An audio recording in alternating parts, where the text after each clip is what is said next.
Hoy iniciamos con una nueva serie que hemos titulado La Trampa. Wow, parece nombre de telenovela, ¿verdad? La Trampa. Y la verdad es que de la trampa que vamos a hablar hacen de nuestras vidas a veces una telenovela. ¿Qué es la trampa? ¿Qué es una trampa? Es un utensilio, medio que sirve para capturar o matar. También puede ser un plan para engañar a una persona con el fin de conseguir una cosa. Es un utensilio o medio que sirve para capturar o matar. Y las trampas tienen dos componentes muy importantes. Están ocultas, no están a la vista. Están ocultas y tienen una carnada. El peligro verdadero de las trampas es que contienen un elemento de atracción irresistible. ¿Lo estás viendo? Esa es una trampa. Es una trampa dulce, deliciosa y que se antoja, ¿verdad? Pero luego, pues vas al examen de sangre y te dice que has caído por mucho tiempo en esa trampa y te tiene bien atrapado. Y tiene este elemento de atracción irresistible que seduce nuestros sentidos. En esta imagen, con estos alimentos que hoy vemos, pues seduce nuestro olfato, seduce el gusto. Se registró ya en nuestra mente, en nuestro cerebro, se registró y vive en una memoria lo que podemos disfrutar de ellos. Y ese es el elemento que nos lleva a las trampas. Si fuera algo gacho, si fuera algo así que no se antoja, si fuera algo que no sabe a nada, si no atrajera nuestros sentidos, pues obviamente no caeríamos en ello. Pero este elemento de atracción irresistible que seduce nuestros sentidos, minimizando el peligro, nos acercamos ignorando las voces de alerta. No te lo comas, no te lo comas. Ya es muy noche, no vas a dormir. Acuérdate del colesterol. Ignoramos, al cabo, pues una vez, no hace daño. Ignoramos las voces de alerta creyendo que no podremos ser atrapados o que saldremos ilesos. No, hombre, ¿qué me va a pasar a mí? De esta puedo salir inmediatamente.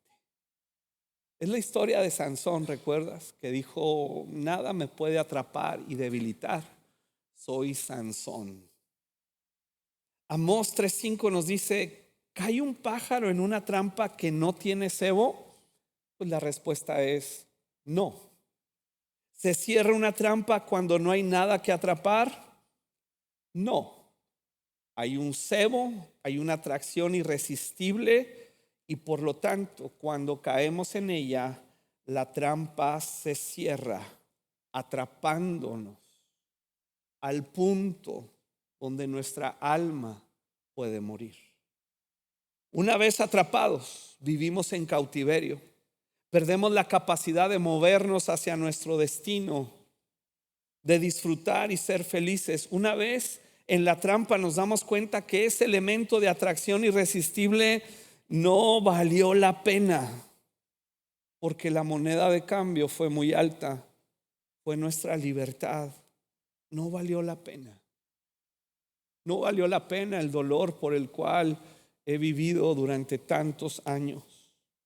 El salmista ora al Señor diciendo, rescátame de la trampa que me tendieron mis enemigos, porque solo en ti encuentro protección. En esta serie hablaremos de una trampa muy común, que tiene una carnada muy atractiva, que seduce nuestros sentidos, nuestra alma, que incluso en nuestra mente nos lleva a una creatividad para lograr nuestros objetivos. Y esa trampa se llama la ofensa. ¿Quién no ha pasado por ahí? Si no has pasado por ahí, pues bienvenido a planeta Tierra. En tu planeta no sé cómo lo viven. Pero si eres ser humano, descendientes de Adán y Eva, has probado la ofensa o has ofendido a alguien. Y tal vez te encuentras en esa ya por mucho tiempo, porque pareciera difícil de imaginar, pero produce cierto deleite el mantenerte en la ofensa, porque imaginamos la venganza,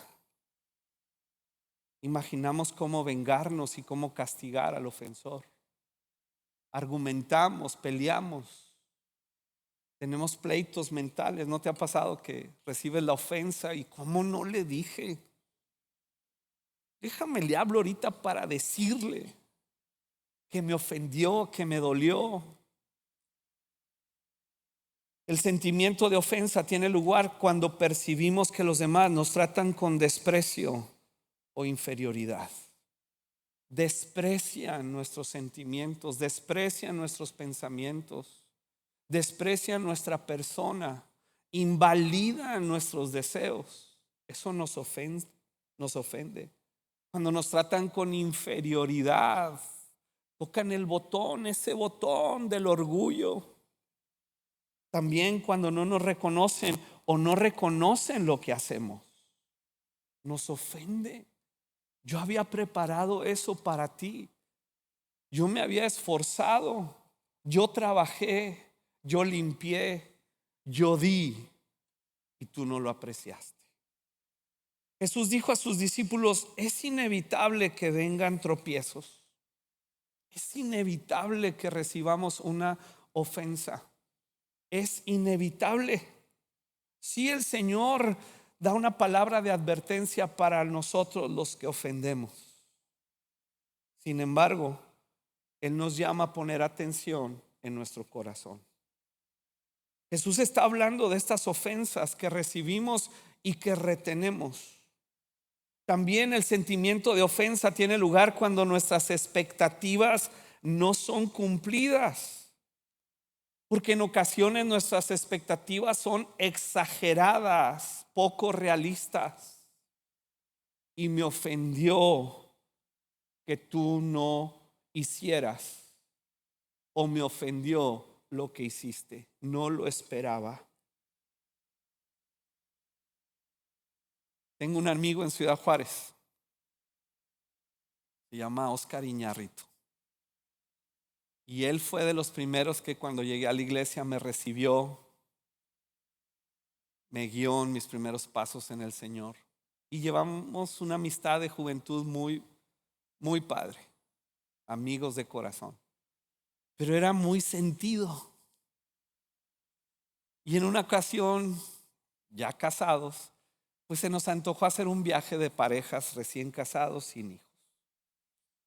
De madrugada íbamos a salir y entonces él, de muy buen corazón, preparó unos sándwiches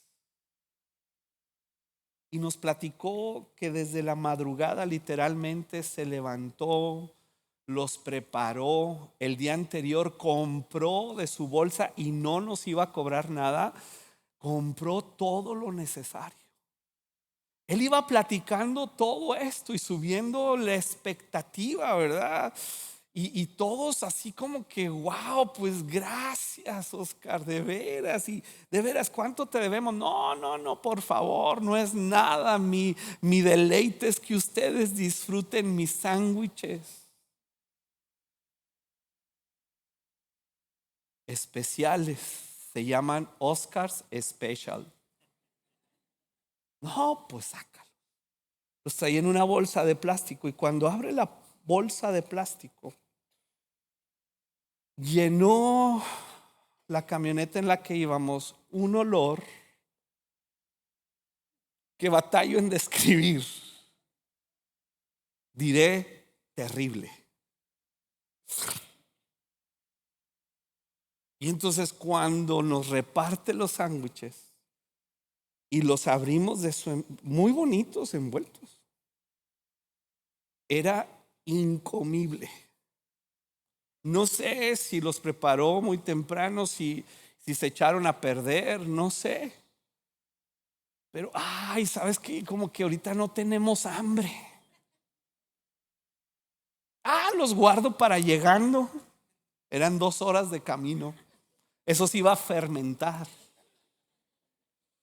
Llegamos y él estaba esperando. O sea, él después nos dijo: yo soñaba el momento en que los veía así.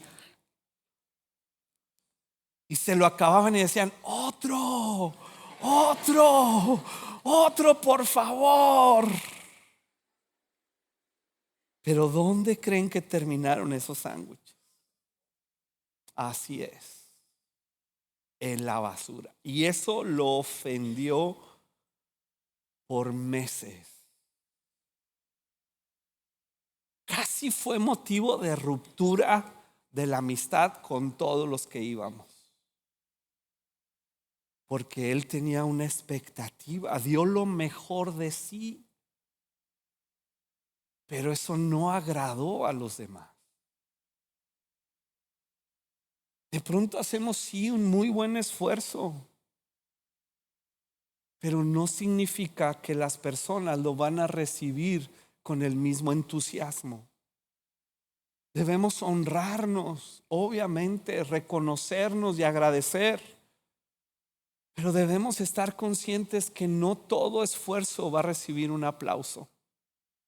El hacer lo correcto no siempre nos trae un bien, no nos garantiza recibir el bien de esa persona a quien le estamos dando. Muchas personas no logran cumplir en forma efectiva el propósito de Dios debido a las heridas y los dolores que las ofensas han causado en sus vidas.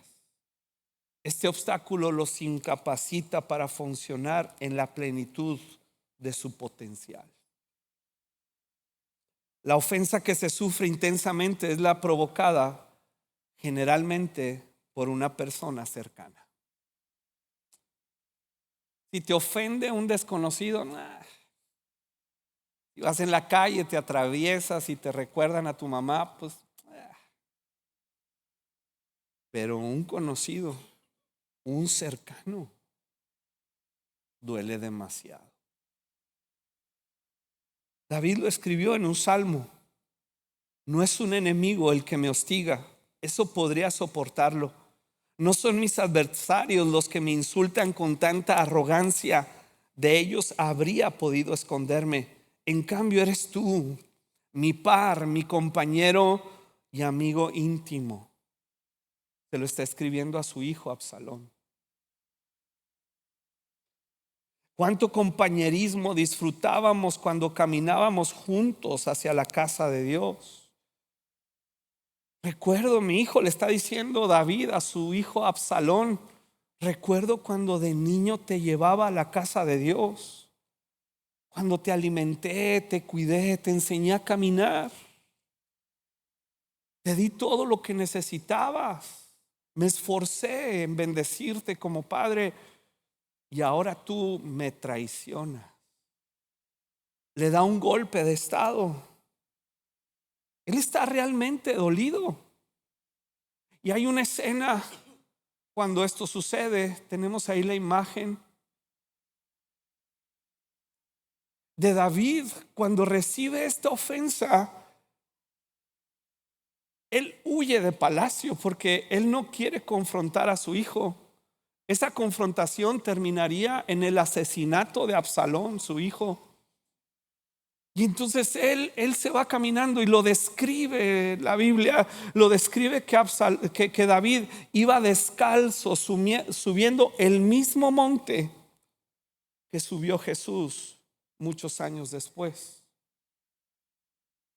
Quien recibió el castigo por nuestra ofensa hacia el Padre, Jesús lo llevó en su cuerpo subiéndole el mismo monte que David.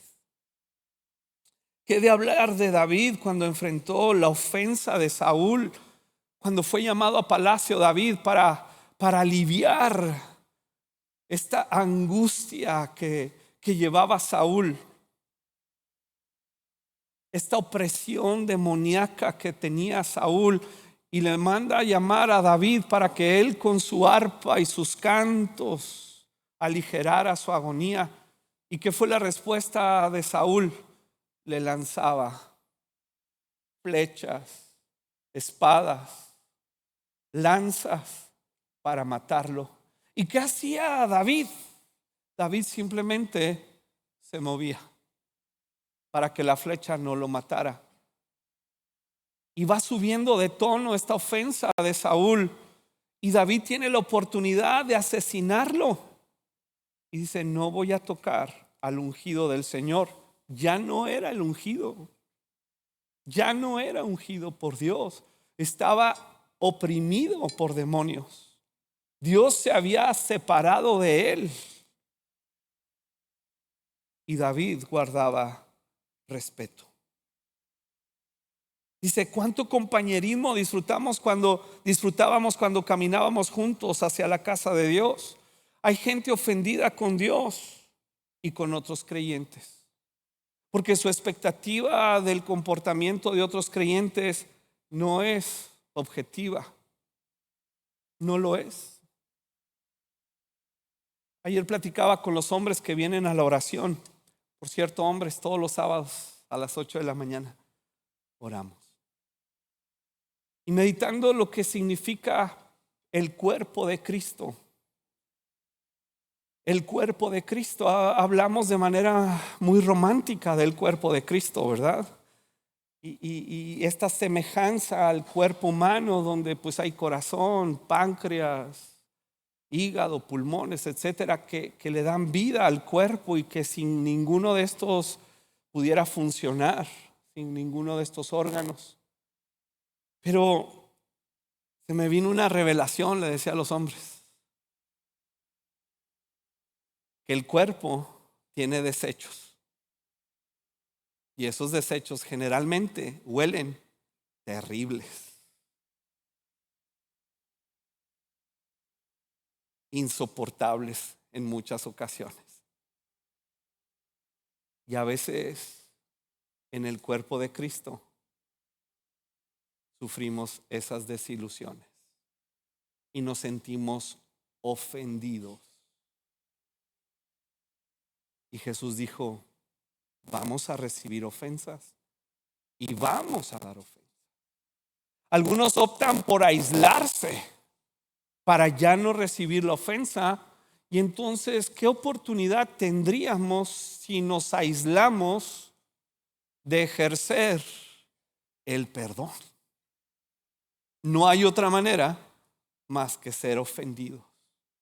Para experimentar las glorias de la resurrección, tenemos que primero crucificar nuestra carne, y es doloroso. Y sí, muchos tenemos el umbral del dolor de la ofensa muy bajo. Algunos han descrito esta generación, y lo he dicho en otras ocasiones, como la generación de cristal. Y lo habló el predicador el domingo pasado: un corazón de cristal que se rompe fácilmente. Y entonces, para no quebrarme tan fácilmente, mejor genero un corazón de piedra. Me aíslo. Nadie me va a tocar aquí en mi trinchera. Las posibilidades de ofensa son tan infinitas como la lista de relaciones que existen, sean estas sencillas o complejas. Esta antigua verdad aún es válida: solo las personas a quienes amamos pueden herirnos. Proverbios nos lo dice de esta manera: fieles son las heridas del que ama. Fieles fueron las heridas de Cristo en la cruz por amarnos. La palabra tropiezo que leímos en Lucas 17, hablando Jesús: imposible es que no vengan tropiezos, ofensas. Es imposible. Esa palabra que se traduce como ofensa, esa palabra viene del griego escandalizo. ¿A qué te suena? A un escándalo.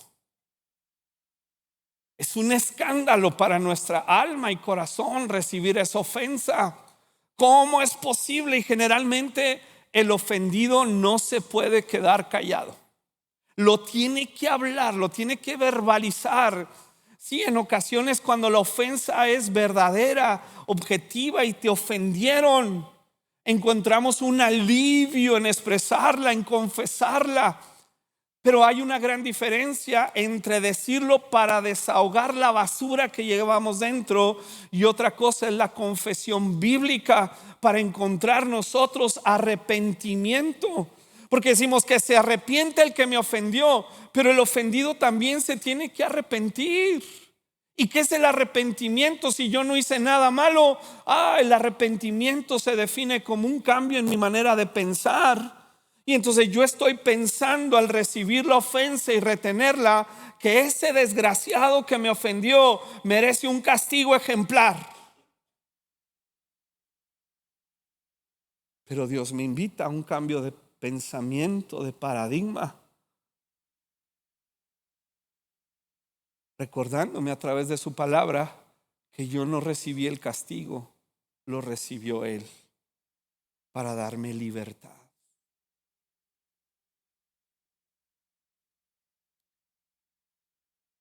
Es un escándalo. Y esta es la parte también de la trampa que nos atrapa. El estar siempre en el escándalo, en la telenovela. No sé si te pasa, pero casi todos tenemos amigos que su vida es una telenovela. ¿Tienes amigos de esos? O sea, pudieras hacer un reality show. De veras, yo hablo y oiga, yo tengo una familia que pudiera, de veras, una novela. Nomás me pagan los derechos y yo les digo quiénes son. Y a veces en broma, ¿en qué capítulo de la novela va? Porque es un escándalo. No importa cuál sea la situación, podemos dividir a todas las personas ofendidas en dos grandes categorías. Las que han sido realmente ofendidas, los que realmente fueron ofendidos, y los que creemos que hemos sido ofendidos. A mí me parece, en base a mis estándares, que me ofendieron. Y vamos a tratar con los del segundo grupo, los que siempre creen que les ofenden. Tienen como un sentido de persecución. Creen con todo su corazón que han sido tratados injustamente en base a sus estándares, a sus expectativas, porque ellos hicieron, prepararon, pero la otra persona no estaba obligada a aceptarlo. Sacan sus propias conclusiones basándose en información inexacta. Y esto sucede desde que Adán y Eva tomaron del árbol del conocimiento del bien y del mal. Ellos creyeron que tenían toda la información para decidir, definir qué era bueno y qué era malo. Se comieron la mentira que serían como Dios, sabiendo todo, pero luego se encontraron con que era inexacta su verdad. Porque la verdad no son simplemente conceptos. La verdad para nosotros es una persona, se llama Cristo. Y en base a esa verdad es que yo pongo mis pensamientos.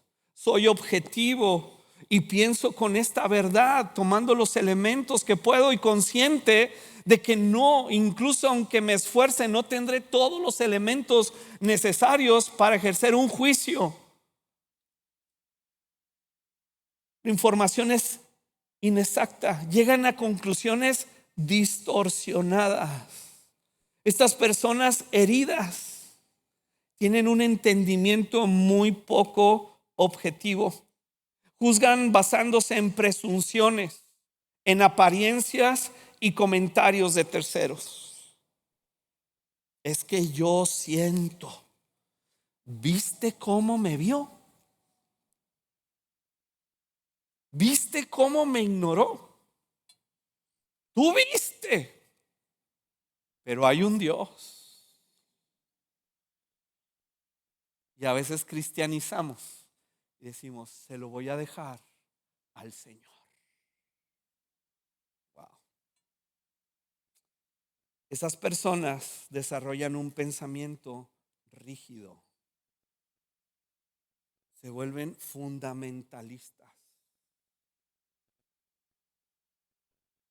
El cristiano fundamentalista es muy peligroso. No quiere decir que está fundamentado en la palabra de Dios. No quiere decir eso el fundamentalismo. No hay tiempo para tratar todo el tema, pero se vuelven rígidos. Es lo que el Señor acusó a los fariseos, que hacían todo, se esforzaban por cumplir toda la ley, pero se habían olvidado de la misericordia, de la gracia, de la bondad. Piensan que las cosas se deben decir o hacer de una sola manera. Cuando algo no cumple esos parámetros de su perfeccionismo, sienten que el orden ha sido quebrantado y se ofenden. Fueron los primeros jóvenes que subieron aquí a la plataforma en la alabanza con sus tatuajes expuestos. Algunos se ofendieron. Impresionante. Hace años fui a una iglesia en Brooklyn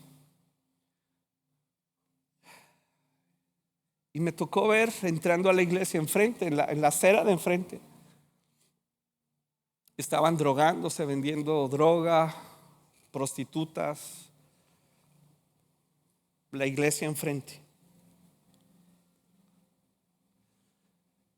Y cuando entro a la iglesia, era una cena de gala. Era una cena de gala. Me habían invitado a predicar en una cena de gala. ¿Qué te imaginas tú cuando te dicen, oye, ven a una cena de gala? ¿Te imaginas una cierta vestimenta? Y cuando entro era una cena de gala para las prostitutas de la zona. No ex prostitutas, prostitutas en activo. No es que quiero que te imagines, pero imagínate cómo iban vestidas. Y entonces yo entro y recibo el impacto. Mi amigo, el que me invita, estudiamos juntos en un instituto muy conservador. Entonces yo lo veo y veo la gente que sirve y veo todas estas dinámicas. Y tengo dos decisiones que enfrente de mí. O me ofendo o predico. Porque si te ofende, fue un golpe terrible a mis paradigmas. Y cuando hacen el llamado a recibir a Cristo, ellas llorando entregan su vida al Señor por esta razón que decían ellas. Esta era la razón que las impactó. Nadie nos había tratado con tanto honor. Nunca se había acercado un hombre a nosotros para servirnos la cena sin insinuar que deseaba nuestro cuerpo. Eso fue viernes en la noche. Se terminó la cena. Al día siguiente, este ministerio va y recoge niños para llevarlos sábados en la mañana a una clase dominical impresionante, hermosa, increíble ministerio en las entrañas de lo podrido de Brooklyn. Y mi amigo, él maneja, aunque dirigía ese ministerio, él manejaba su propio camión. Dice, ven, te acompáñame. Y yo iba ahí sentado. Llegamos a una estación y está ahí una mujer de edad, una mujer de color, ya de edad avanzada, con un niño. Y mi amigo abre la puerta, pero estaciona el camión y él se baja.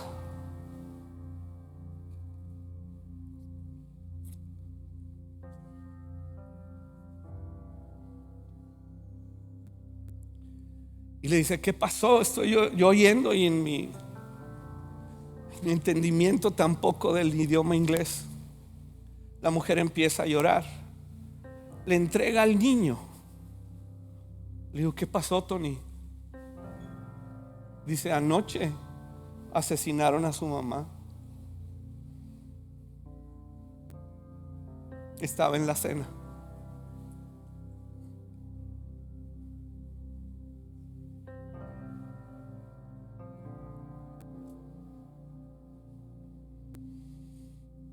Tenía que predicar yo el domingo.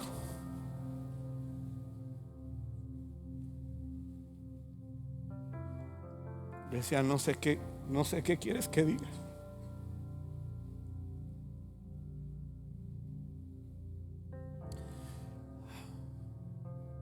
Me sentía tan torpe,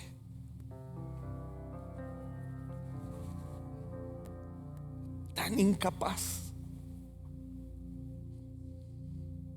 tan pequeñito.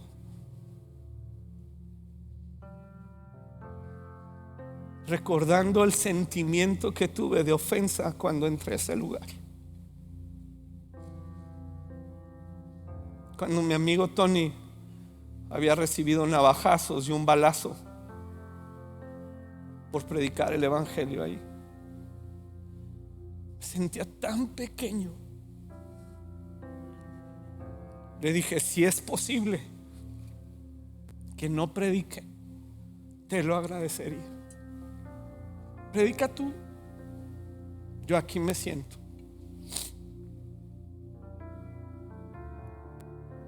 Es cuando el impacto de la gracia de Dios se vuelve visible, tangible,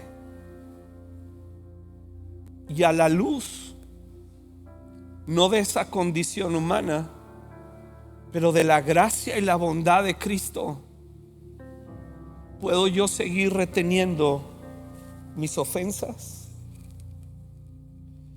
¿Ofendido yo? Para nada. Uno de los elementos de atracción irresistible que nos lleva a la trampa de la ofensa es el orgullo. Cuando fingimos que nada pasó, o el orgullo de no perdonar. El orgullo no nos permite reconocer el verdadero problema, por lo tanto no lo solucionaremos en el corazón y mucho menos con las personas. En esta condición justificamos la falta de perdón, enojo, envidia y resentimientos. Culpamos a los demás, a Dios mismo de nuestra condición, permaneciendo así en la trampa debido al orgullo que nos impide ir ante Dios e ir a las personas que nos han ofendido para solucionarlo. Un cristiano ofendido sí tiene la vida eterna, pero debido a su condición terca de permanecer en esa trampa, no puede disfrutarla y mucho menos compartirla. Se vuelven agrios. Experimentan constantemente relaciones rotas, aislamiento y mucho juicio. Proverbios nos dice: sálvate, sálvate como una gacela que escapa del cazador, como un pájaro que huye de la red. Escápate. Así que el primer paso para salir de esta trampa, querida iglesia, es que hay que dejar el orgullo. Y venimos hoy a la iglesia y el Señor trató con este tema para los que creemos en Él. Y dices, Mateo 5:21, ¿han oído que a nuestros antepasados se les dijo: no asesines, no cometes asesinato? Si cometes asesinato quedarás sujeto a juicio. Pero yo digo, aún si te enojas con alguien, quedarás sujeto a juicio. Y si llamas a alguien idiota, corres peligro de que te lleven ante un tribunal. Y si maldices a alguien, corres el peligro de caer en los fuegos del infierno. Por lo tanto, si presentas una ofrenda en el altar del templo y de pronto recuerdas que alguien tiene algo contra ti, alguien te ofendió, deja la ofrenda ahí en el altar, anda y reconcíliate con esa persona. Y después ven y presenta tu ofrenda a Dios. Venimos a adorar, a eso venimos a la iglesia. Y Dios trata el tema. Llegamos muchas veces ofendidos a la iglesia y buscamos de Dios este alivio, refrigerio para nuestro dolor, porque estar en la trampa duele. Y le preguntamos, ¿cómo podemos sentir bienestar permaneciendo en la trampa? Quiero sentir tu paz, tu alegría, tu presencia, tu consuelo, pero siempre y cuando me permitas quedarme en el odio, en el resentimiento y en la búsqueda de venganza. ¿Cómo podemos? A veces llega gente conmigo y necesito que me ayudes, y ya después de muchos años ya entendí qué significa eso. Quiero seguir con mi vida loca. Ayúdame, dame algo que me permita seguir con mi vida loca. Hazme una oración. No voy a hacer una oración, pero puedes ir al arrepentimiento. Puedes venir al gobierno de Dios. Deja tu ofrenda por un momento y reconcíliate en tu corazón con esa persona, y después, si es posible, busca la reconciliación presencial. Si no es posible, y en algunos casos no lo es, generaría mayor conflicto, peligro, o ese ofensor ya partió de este mundo. Pero hasta que no te reconcilies con Dios y esa persona, el ministerio del Espíritu Santo que está a tu disposición no lo vas a poder obtener,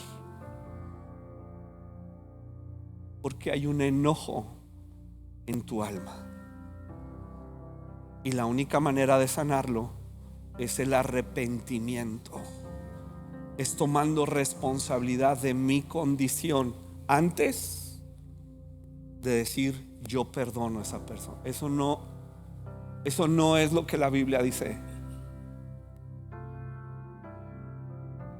Primero dejas tu ofrenda y buscas la reconciliación, y en la reconciliación va el paquete. En ese paquete va implícito el perdón. No es primero sano de este dolor de la ofensa para luego perdonar. Eso no dice Biblia. Eso es humanismo. Primero yo me siento bien para luego, no. Es fe. Es primero me reconcilio. En mi corazón hay una reconciliación, aunque ese otro ser humano no la desee ni la busque. Yo estoy reconciliado. Puedo bendecirlo incluso de lejos sin que se dé cuenta, pero estoy bendiciéndolo de una manera tangible, con dinero, con bienestar, con cuidado. Ni siquiera sabe, pero como yo estoy reconciliado, yo voy a buscar su bien, porque es lo que Cristo hizo conmigo. Sin buscarlo, sin desearlo, Él me salvó, Él me amó, me reconcilió y pagó mi deuda.